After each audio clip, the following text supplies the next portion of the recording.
জেলা পরিষদের সদস্যকে গ্রেফতার করা হয়েছে ধর্ষণ এবং খুনের হুমকির অভিযোগে।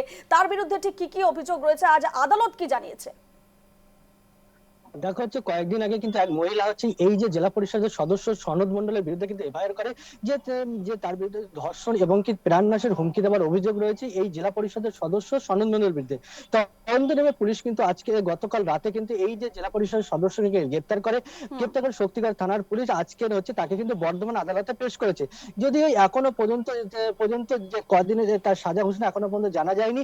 যদিও এই ঘটনা একজন হচ্ছে রাজনৈতিক নেতৃত্ব কি করে এই ধরনের ঘটনা ঘটালো তা নিয়ে সমস্ত ঘটনা কিন্তু তদন্ত শুরু করেছে কিন্তু শক্তিগড় থানার পুলিশ।